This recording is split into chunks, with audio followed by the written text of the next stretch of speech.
सबको एक बार फिर से जय मसीह की। अभी मैं आपसे यदि पूछूं तो आपके मन में क्या है तो आप क्या बता पाएंगे? आपके मन में क्या है अभी? अभी सिर्फ अभी, पिछला भूल जाइए।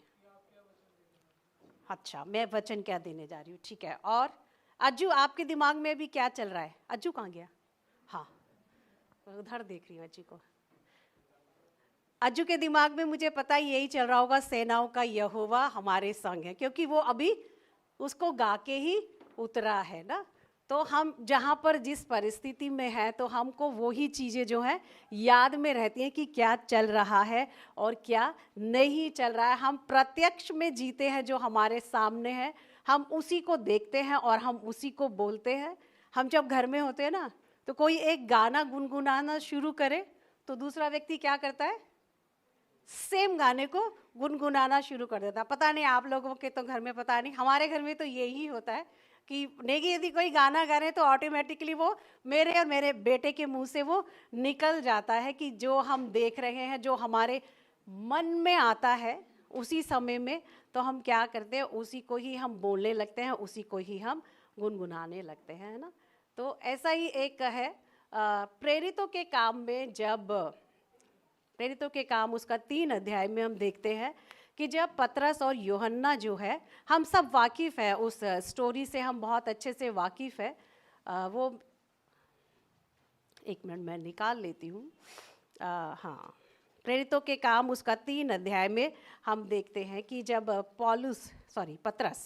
पतरस और यूहन्ना जब जो है तीसरे पहर प्रार्थना के लिए मंदिर में जा रहे थे, तो उस समय में क्या हो रहा था कि लोग जो है एक जन्म के लंगड़े को वहाँ पर लेके आए और उसको क्या किया, मंदिर के फाटक पर बैठा दिया। और उसका नाम भी जो है यहाँ पर मेंशन किया हुआ है, जो सुंदर कहलाता है। वहाँ पर उसको बैठाया और वो इसलिए वहाँ पर बैठा दिया उसको कि वो जाकर भीख मांगे और क्या करे, अपना जो है गुजर बसर जो भी करे। हम में से बहुत सारे लोग काम करते हैं, अपने ऑफिस में जाते हैं, कुछ भी हम काम करते हैं। क्यों हम काम करते हैं? ताकि हम जो है अपना पारिवारिक स्थिति को मजबूत बना सके और जो हमारे योग्य चीज़ें हैं हम उनको ले सके। तो वैसे ही जो है, क्योंकि ये एक लंगड़ा व्यक्ति था, शायद शारीरिक रूप से सक्षम नहीं था, तो इसलिए उसको वो मंदिर के फाटक में बैठा देते थे कि जाए और वो जो है भीख मांगे, है ना। तो वहाँ पर जब पतरस और यूहन्ना जब वो मंदिर में जा रहे हैं तो वो उसको देख रहा है, जो भिखारी है पतरस और यूहन्ना को देख रहा है। क्यों देख रहा है? वो उनसे कोई दोस्ती करने के लिए या किसी और चीज़ के लिए, या अपने घर में लंच डिनर के लिए बुलाने के लिए, या कहीं शॉपिंग करने के लिए, शायद वो उनकी तरफ नहीं देख रहा है। वो उनकी तरफ देख रहा है कि वो उससे भीख मांग सके। उस भीख के ज़रिए, क्योंकि जो है उसकी गुजर बसर होगी, तो इसलिए जो है वो उनकी और बड़ी चाहत से देख रहा है, कुछ पाने की आशा से वो पतरस और यूहन्ना की ओर देख रहा है। तो जब वो उनकी ओर देखता है तो पतरस और यूहन्ना उसकी ओर ध्यान से देखकर कहते हैं, हमारी ओर देख। अतः वो कुछ आशा, उनसे कुछ पाने की आशा रखते हुए उनकी ओर ताकने लगा। जब पतरस और यूहन्ना ने कहा कि तू हमारी ओर देख, तो वो क्या कर रहा है, उनकी ओर कुछ पाने की आशा से, क्योंकि वो भिखारी है और जब वो बोल रहे हैं तो वो उनकी तरफ कुछ पाने की आशा से वो देख रहा है। तब पतरस कहता है, पतरस बड़ी ही सुंदर बात जो है यहाँ पर कहता है कि चांदी और सोना तो मेरे पास है नहीं, परंतु जो मेरे पास है वह मैं तुझे देता हूँ। तो पतरस जो है बड़े साफ और सुंदर तरीके से कह रहा है कि उसके पास में जो नहीं है वो तो वो दे नहीं सकता है, लेकिन जो है वो दे सकता है। तो हम यदि प्रत्यक्ष रूप में देखें तो उस समय में पतरस और यूहन्ना के हाथ जो हैं खाली हैं, उनके पास में कुछ नहीं है। लेकिन फिर भी पतरस और यूहन्ना के पास में कुछ है। वो क्या है? कहता है, मेरे पास है वह तुझे देता हूँ, यीशु मसीह नासरी के नाम से चल फिर। और उसने उसका दाहिना हाथ पकड़कर उसे उठाया और वह तुरंत उसके पांवों और टखनों में बल आ गया। वह उछल कर खड़ा हो गया और चलने फिरने लगा और चलता और कूदता और परमेश्वर की स्तुति करता हुआ उनके साथ मंदिर में गया। सब लोगों ने उसे चलते फिरते और परमेश्वर की स्तुति करते देखकर उसको पहचान लिया कि यह वही है जो मंदिर के सुंदर फाटक पर बैठकर भीख मांगा करता था। और उस घटना से जो उसके साथ हुई थी बहुत अचंभित और चकित हुए। तो पतरस और यूहन्ना ने उसको वो ही दिया जो उसके पास में था। हम यदि आजकल देखेंगे तो हम भिखारी को क्या करते हैं, कुछ पैसे दे देते हैं क्योंकि वो चीज़ें हमारे पास में होती है। लेकिन उस समय में पतरस और यूहन्ना के पास में नहीं था, लेकिन जो उनके पास में था वो दे दिया। पतरस और यूहन्ना के पास में यीशु मसीह था, तो वो यीशु मसीह कहाँ पर था उनके पास में? प्रत्यक्ष रूप से दिखाई दे रहा था क्या वो उनको? कहाँ था यीशु मसीह? कहाँ था आजाद भाई यीशु मसीह उनके पास? बिल्कुल उनके हृदय में, उनके जीवन में, मगर जीवन में हम देख नहीं सकते है ना। और उनके मन में था, जैसे भाई बोल रहे हैं, उनके हृदय में था, उनके विश्वास में था, उनके मन में था। उन्होंने यीशु मसीह को अपने मन में रखा हुआ था। जब यीशु मसीह भी 30 साल तक जब इस दुनिया में रहा, तो 30 साल तक उसने क्या किया? सबको देखा उसने, और उसके बाद में उसने जो है सेवकाई शुरू की। यीशु मसीह को 30 साल लगे सब कुछ सीखने के लिए, सब कुछ अपने मन में लेने के लिए, है ना। और 3.5 साल की हम जानते हैं कि यीशु मसीह की सेवकाई जो है वो 3.5 साल की थी।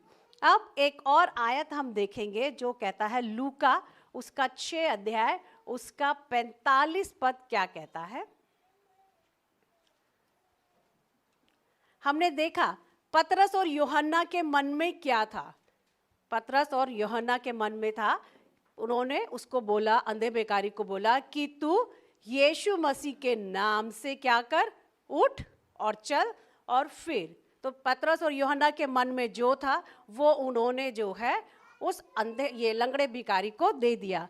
लेकिन यहाँ पर क्या देखते हैं हम, कहता है भला मनुष्य अपने मन के भले भंडार से भली बातें निकालता है और बुरा मनुष्य अपने मन के बुरे भंडार से बुरी बातें निकालता है, क्योंकि जो मन में भरा है वही उसके मुंह पर आता है। तो पतरस और यूहन्ना के मन में क्या था? यीशु मसीह था पतरस और यूहन्ना के मुंह में। तो उन्होंने तुरंत क्या कहा, सोना और चांदी तो मेरे पास में है नहीं, मेरे पास क्या है? यीशु मसीह है। तो पतरस और यूहन्ना के मन में जो है यीशु मसीह था, और वो ही जो उसके मन में था पतरस और यूहन्ना ने उसको वो दे दिया, क्योंकि यहाँ पर लिखा है भला मनुष्य अपने मन के भले भंडार से, है ना। यदि पतरस और यूहन्ना फिर क्या हो गए, भले मनुष्य हुए कि बुरे मनुष्य हुए? भले मनुष्य, क्योंकि उनके मन के भले भंडार में कौन था? यीशु मसीह था। और यीशु मसीह अपने आप में ही एक भला व्यक्तित्व है, एक भला परमेश्वर है। तो इसलिए वो कहता है कि जो मनुष्य के मन में है वो ही वो अपने मन से बाहर निकालता है। तो हमारे मन में क्या क्या चीजें होनी चाहिए हम देखते हैं। भजन संहिता उसका 119 और उसका 11वीं पद हम पढ़ देते हैं। भजन संहिता 119 अध्याय, बहुत अच्छा कहता है, मैंने तेरे वचन को अपने हृदय में रख छोड़ा है कि तेरे विरुद्ध पाप ना करूं। दाऊद कहता है कि मैंने अपने मन में, कि अभी हमने क्या पढ़ा, भला मनुष्य अपने मन के भले भंडार से क्या निकालता है?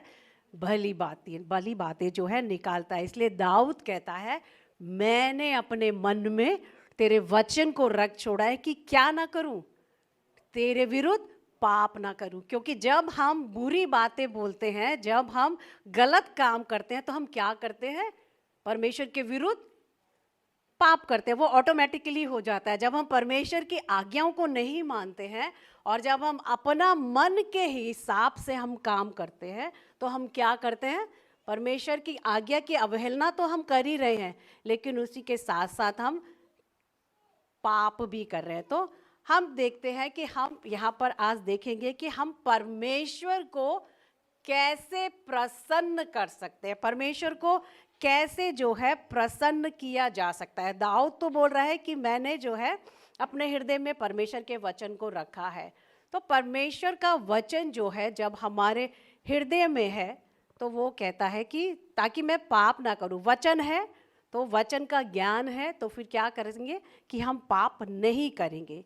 क्योंकि हम यदि ये समझते हैं कि जब हम परमेश्वर को हम नहीं जानते हैं, परमेश्वर को हम प्रसन्न करना नहीं जानते हैं, जब हमें ये नहीं पता है कि हम परमेश्वर को कैसे प्रसन्न कर सकते हैं, तो कहीं ना कहीं ये हो सकता है कि हम परमेश्वर को अप्रसन्न कर दें, हम नाखुश कर दें उसको।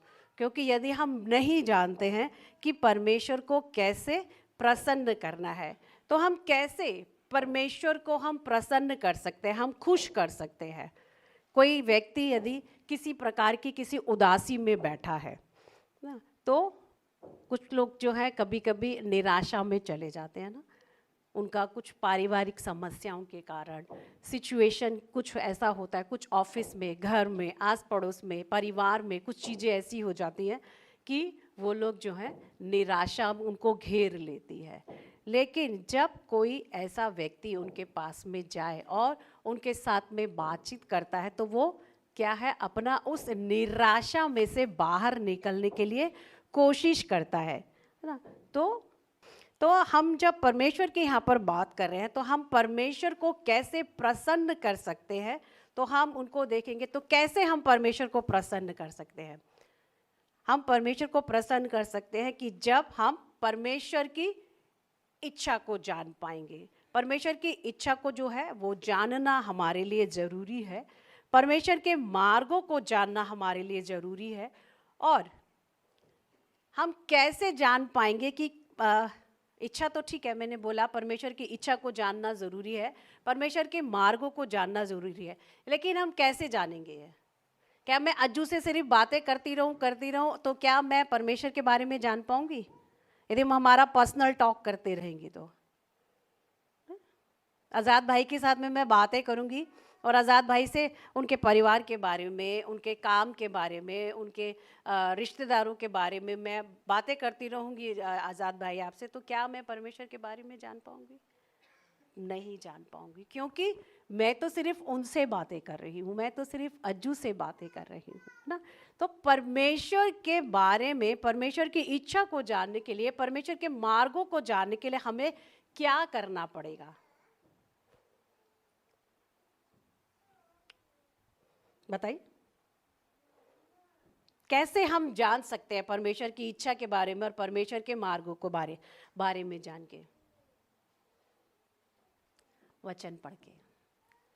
हम जितना बाइबल पढ़ेंगे उतना ज़्यादा हम परमेश्वर के बारे में, परमेश्वर की इच्छाओं के बारे में और परमेश्वर ने जो मार्ग हमें बताए हैं उनके बारे में हम जानने पाएंगे जितना हम बाइबल पढ़ेंगे। क्योंकि दाऊद भी तो यही कह रहा है कि मैंने तेरे वचन को रखा है अपने हृदय में, है ना, ताकि तेरे विरुद्ध पाप ना करूं। तो परमेश्वर हमारे हृदय में सबसे पहले जो है क्या होना चाहिए? परमेश्वर का वचन जो है हमारे जीवन में होना चाहिए। उसको जानना हमारे लिए ज़रूरी है, उसको पहचानना हमारे लिए बहुत ज़रूरी है। और ये सब चीज़ें कैसे होंगी? जब हम इसको पढ़ेंगे, जब हम इस पे मनन करेंगे। यदि हम कई बार सुनते हैं ना यहाँ से कि जो बाइबल पढ़ना खाना खाने जैसा है, कि हम जब एक दिन में 3 मील जब लेते हैं, हम शारीरिक भोजन जब लेते हैं, कुछ लोग शायद नहीं भी लेते हैं, वो दो मील पे रह लेते हैं, उनको लगता है कि नहीं हम 2 मील खा लेंगे। तो लेकिन हम अधिकतर हम देखते हैं कि 3 मील लेते हैं हम। तो हमको लगता है कि जैसे हम 3 मील, हमारा शारीरिक भूख के लिए हमारे लिए 3 मील ज़रूरी है, तो वैसे ही हमारा आत्मिक उन्नति के लिए वचन को पढ़ना और वचन को पीना ज़रूरी है। तो यदि वचन पढ़ना और पीना हमारे लिए खाने का काम करता है, तो वचन पर मनन करना डाइजेशन का काम करता है। तो जितना हम वचन के ऊपर मनन करेंगे उतना ज़्यादा हम उन वचनों को डाइजेस्ट कर पाएंगे, हम अपने हृदय में रख पाएंगे। तो हमें क्या करना है, परमेश्वर के वचन को ज़्यादा से ज़्यादा हमें पढ़ना है, क्योंकि जब हम परमेश्वर का वचन पढ़ते हैं तो क्या होता है, हमारे शरीर की जो लालसाएं हैं उनका विरोध करने के लिए हमारी शक्ति को परमेश्वर का वचन जो है मजबूत करता है, और हमारी शारीरिक लालसाओं को हमसे परमेश्वर का वचन दूर रखता है। तो इसलिए हमें जो है परमेश्वर का वचन पढ़ना और उसके ऊपर मनन करना बहुत ज़रूरी है। हम देखते हैं, हम कई प्रकार की समस्याओं में हम जब जाते हैं, हम जब प्रार्थना करते हैं, जब कोई व्यक्ति बीमार होता है तो हम प्रार्थना करते हैं, तो हम क्या कह के प्रार्थना करते हैं, अज्जू ने कोड़े खाए तो इसलिए आप चंगे हो गए। जैसे अभी अज्जू बोल रहा था ना कि यीशु मसीह जो है हमारे लिए कुछ नाम लिए थे कि सिर्फ उनके लिए ही यीशु मसीह आया। यीशु मसीह सबके लिए आया। बाइबल बोलती है जो कोई उसका नाम लेगा वो उद्धार पाएगा ना। यूहन्ना 1:12 में कहता है कि जितनों ने उसको ग्रहण किया तो उसने क्या किया, अपनी संतान होने का अधिकार दिया। तो जो कोई यीशु मसीह का नाम लेगा वो उद्धार पाएगा, वो उसकी संतान कहलाएगा, है ना। तो वैसे ही है, जब हम परमेश्वर का वचन जो है अपने हृदय में रख रहे हैं और जब हम पाप नहीं कर रहे हैं, तो ये हमारे लिए जो है, हमें हमारे शरीर की लालसाओं को मजबूत करने के लिए, उनके साथ में मुकाबला करने के लिए ये हमें भी जो है दृढ़ बनाता है ना। तो हमारे लिए इसलिए परमेश्वर का वचन जो है उस पर मनन करना और उसके साथ में उसको अपने हृदय में ले लेना बहुत ज़रूरी है, ठीक है। तो क्योंकि जब यीशु मसीह भी, हम कई प्रकार की प्रॉब्लम समस्याओं में जाते हैं, जैसे मैं अभी बात कर रही थी कि जब हम बीमारों के लिए दुआ करते हैं तो हम क्या बोलते हैं, यीशु मसीह ने आपके लिए कोड़े खाए। मैं बीमार हूं तो मैं बोलती हूँ यीशु मसीह आपने मेरे लिए कोड़े खाए, आपके कोड़े खाने से मैं क्या होंगी, मैं चंगी हो जाऊंगी। तो हम क्या, किसका प्रचार, किसका नाम ले रहे हैं, हम यीशु मसीह का नाम ले रहे हैं। हम किसी और व्यक्ति विशेष का यहाँ पर नाम नहीं लेते, हम सिर्फ यीशु मसीह का नाम लेते हैं और यीशु मसीह के नाम से ही हम बोलते हैं कि यीशु मसीह के नाम में चंगाई है। तो यीशु मसीह, हमने कैसे उस बातों को जाना, जब हमने इस वचन को पढ़ा, इस वचन के इम्पोर्टेंस को देखा और इस वचन की गहराई को जब हमने देखा, तभी जो हम हैं इस बात को समझने पाए हैं कि हाँ, यीशु मसीह ने मेरे लिए कोड़े खाए हैं। और हम ही इस समस्याओं से होकर नहीं जाते हैं, यीशु मसीह भी इन समस्याओं से होके गया। हम सब उस बात को बहुत अच्छे से जानते, हम कैसे वचन को पढ़ेंगे, हम कैसे वचन को पढ़ेंगे और कैसे हम परमेश्वर को प्रसन्न करेंगे और कैसे हम परमेश्वर के पास में आएंगे, तो वो हम यहाँ पर देखते हैं। इब्रानियों उसका 11 अध्याय उसका 6 पद में हम देखते हैं। और विश्वास बिना उसे प्रसन्न करना अनहोना है, क्योंकि परमेश्वर के पास आने वाले को विश्वास करना चाहिए कि वह है और अपने खोजने वालों को प्रतिफल देता है। आमीन। तो हम कैसे जानेंगे, विश्वास हम जब करेंगे। हम वचन भी तो तभी पढ़ पाएंगे ना जब हम यीशु मसीह के ऊपर विश्वास करेंगे ना। तो विश्वास बिना क्या है, उसे प्रसन्न करना अनहोना है, क्योंकि परमेश्वर के पास आने वाले को सबसे पहले क्या करना चाहिए, विश्वास करना चाहिए। जो लोग विश्वास में मजबूत है, जिनकी जो जीवन की नींव जो है वो विश्वास पर स्थिर है, पक्की है, रखी हुई है, वो लोग ही हम देखते हैं वो आगे तक जा पाएंगे। विश्वास की कमी के कारण ना जो है, लोग जब यीशु मसीह उनके जीवन में चिन्ह और चमत्कार नहीं करता तो वो क्या करते हैं, यीशु मसीह को छोड़ देते हैं। वो भूल जाते हैं कि उससे पहले यीशु मसीह ने उनके साथ में क्या क्या किया है। वो सिर्फ देखते हैं अभी तो यीशु मसीह मेरी प्रार्थना नहीं सुन रहा है, अभी तो, मगर ऐसा नहीं है कि यीशु मसीह हमारी प्रार्थनाओं को नहीं सुनते हैं। यीशु मसीह हमारी प्रार्थनाओं को सुनते हैं, लेकिन कभी कभी हमें थोड़ा धैर्य धरने के लिए ज़रूरत होती है।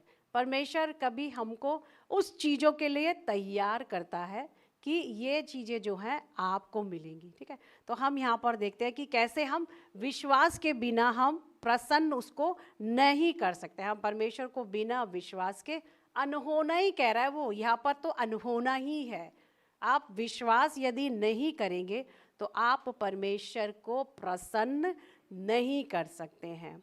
और अब हम जो है कैसे विश्वास करेंगे?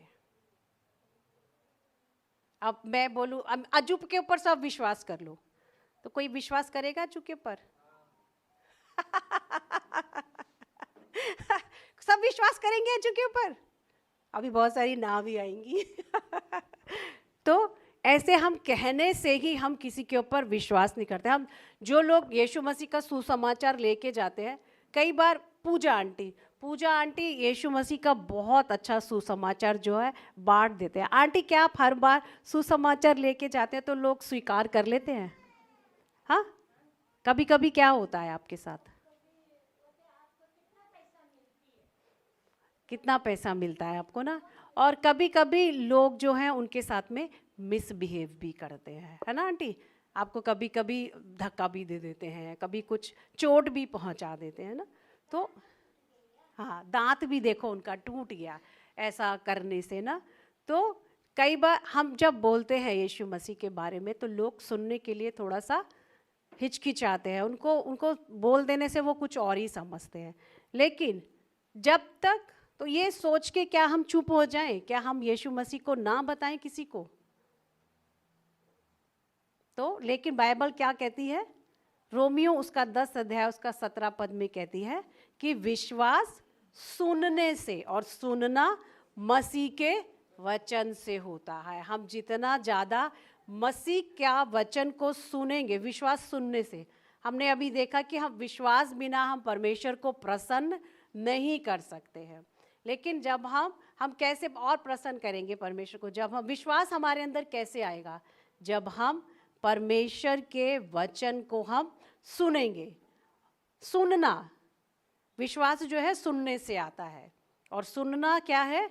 मसीह के वचन को सुनना है। तब हमारा विश्वास जो है वो बढ़ता चला जाएगा, और हम क्या करेंगे? सिर्फ जो है यीशु मसीह के ऊपर ही अपने विश्वास को रखने पाएंगे, है ना। जब हम परमेश्वर के वचन के ऊपर जब हम उसको पढ़ेंगे, उसके ऊपर मनन करेंगे, और जो है हम यीशु मसीह के विश्वास को अपने हृदय में लेके आने पाएंगे, और उसके बातों को हम सुनेंगे, अपने हृदय में रखेंगे। जैसा दाऊद बोलता है कि मैंने परमेश्वर के वचन को अपने हृदय में रख छोड़ा है ना। तो तब क्या होगा? हमारा विश्वास जो है, हमारे अंदर जब वचन है, तब हम आने वाली हर एक परिस्थिति का हम सामना करने पाएंगे ना। और जब परमेश्वर का वचन जो है हमारे हृदय में होगा, हमारे मन में होगा, और हम जब समस्या को देखेंगे, क्योंकि परमेश्वर भी है अपने वचनों को जानता है ना। परमेश्वर को हम जब कई बार जो है परमेश्वर हमसे जानना चाहता है कि हमारे पास में है क्या। कभी कभी हमें ये परमेश्वर के वायदे की किताब है ना, हम सब जानते हैं।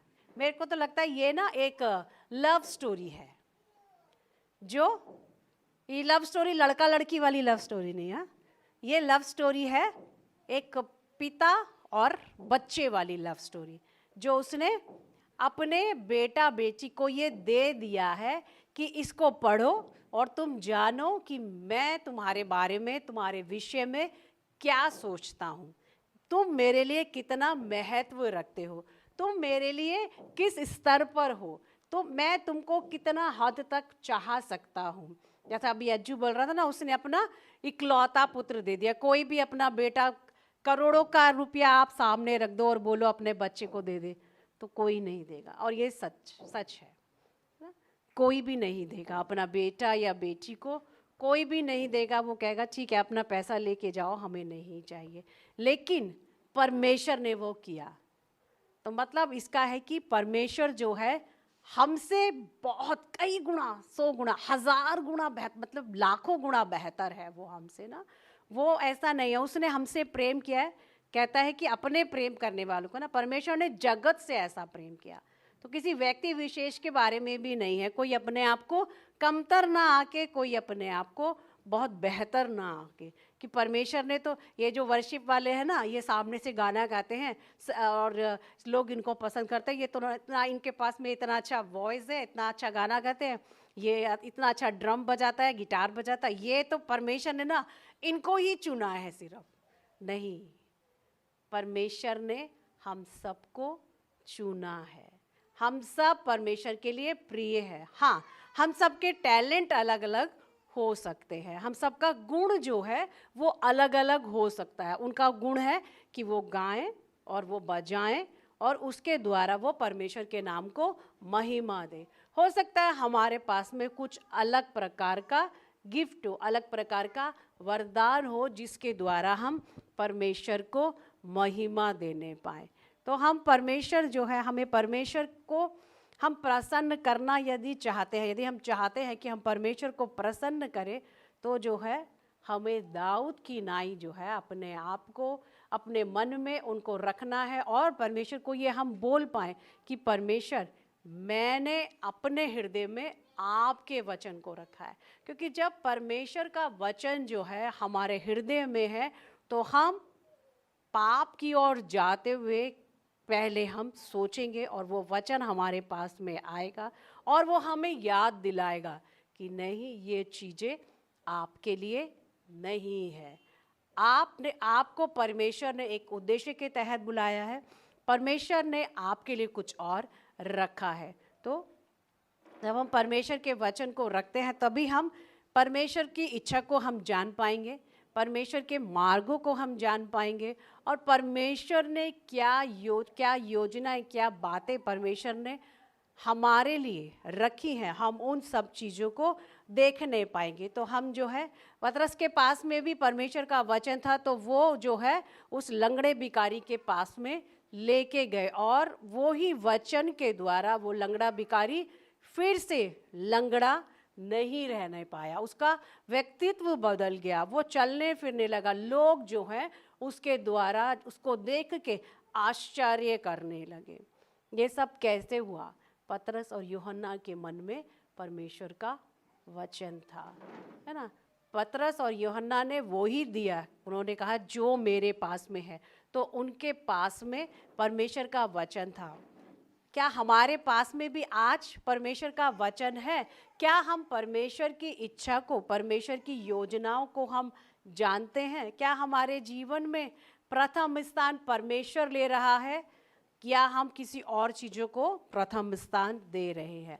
क्या हम परमेश्वर के ऊपर विश्वास कर रहे हैं? क्या हमारा 100% भरोसा जो है परमेश्वर के ऊपर है?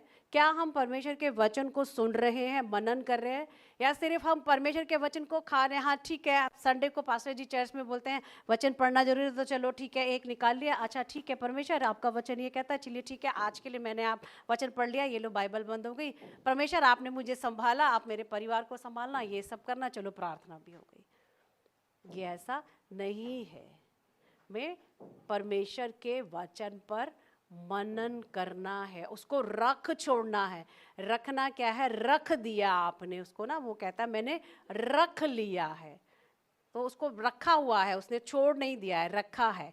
जब हम रखते हैं पास में, तो वही चीज़ें हमें परमेश्वर के वचन को हमें रखना है और उसको बोलना है, उसके ऊपर मनन करना है और उन्हीं वचनों को हमें अपने जीवन में लागू भी करना है।